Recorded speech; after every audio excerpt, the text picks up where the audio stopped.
ایک اللہ کی ذات ہے، تو پھر اللہ کا پیغام سمجھنا آسان ہے کہ اسے حق ہے کہ انسان مرد کیوں پیدا کیا اور اس ذات نے عورت کو کیوں پیدا کیا۔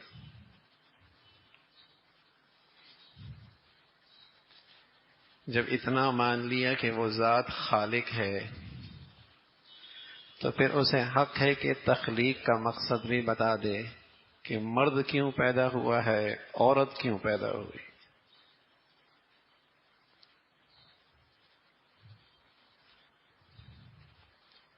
وہ قومیں جو اللہ کو مانتی نہیں، وہ مرد عورت کی زندگی کے معاملے میں آزاد ہیں، لیکن مسلمان اپنے اللہ کو مانتے ہیں، اور اللہ نے اپنے پیغمبر کے واسطے سے یہ بتایا کہ مرد کا کام یہ ہے، عورت کا کام یہ ہے۔ یہ دونوں الگ صنفیں ہیں، شخصیتیں الگ الگ ہیں، اور یہ بات مشاہدے میں ہے، فطرتی ہے کہ جو صلاحیتیں مرد میں ہیں وہ عورت میں نہیں، جو عورت میں ہیں وہ مرد میں نہیں۔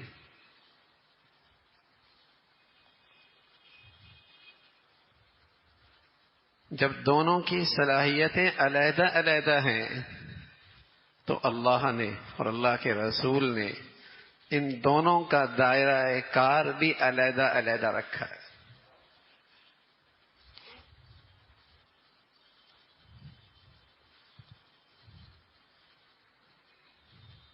آج باطل کے پاس پروپیگنڈے کی طاقت ہے،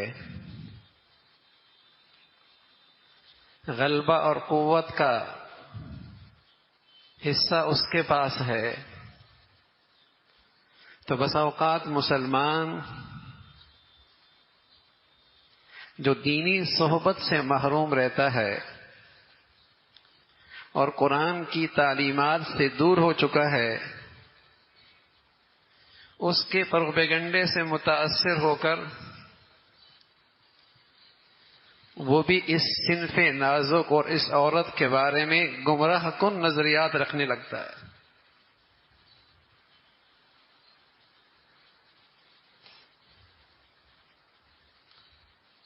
اللہ نے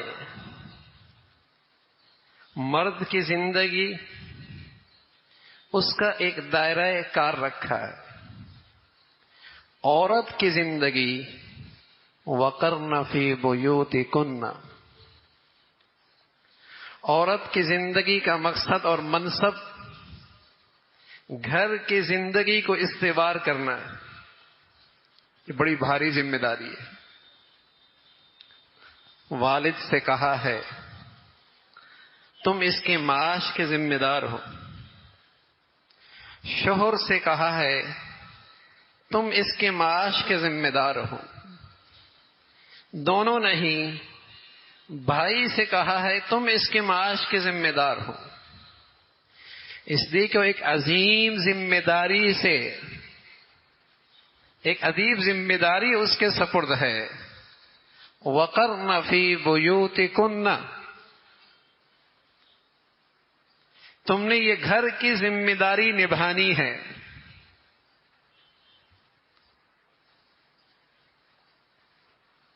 یہ جو گمراہی ہے کہ عورت مرد کے شانہ بشانہ، اگر مرد عورت شانہ بشانہ ہی چلنے ہوتے تو اللہ کو ان دونوں صنفوں میں تقسیم کرنے کی کیا ضرورت تھی؟ دونوں ایک جیسے پیدا کر دیتے۔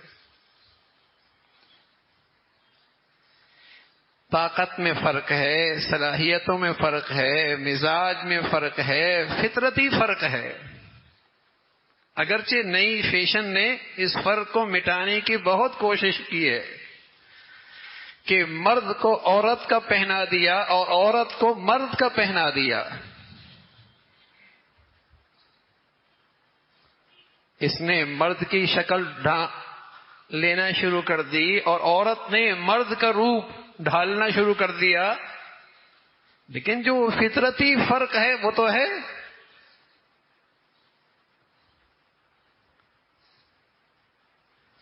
دونوں کی زندگی کا دائرہ کار الگ ہے. وَقَرْنَ فِي بُيُوتِكُنَّ جب قرآن اترا ہے تو اس وقت اس امت کی سب سے بڑی خواتین ہیں جن کی پاکیزگی اور طہارت کے کیا کہنے. امہات المؤمنین اللہ کے نبی صلی اللہ علیہ وسلم کی ازواج جہاں پاکیزگی انتہا پر ہے. عفت اور پاک دامنی روئے زمین پر ایسی کوئی مثال نہیں ہے. ان سے بھی کہا جا رہا وَقَرْنَ فِي بُيُوتِكُنَّ اور اس کے ذریعے ساری امت کے ماں بہن بیٹیوں کے لیے سبق ہے، پیغام ہے کہ یہ عورت کا عظیم الشان منصب ہے گھریلو زندگی کو استوار کرنا.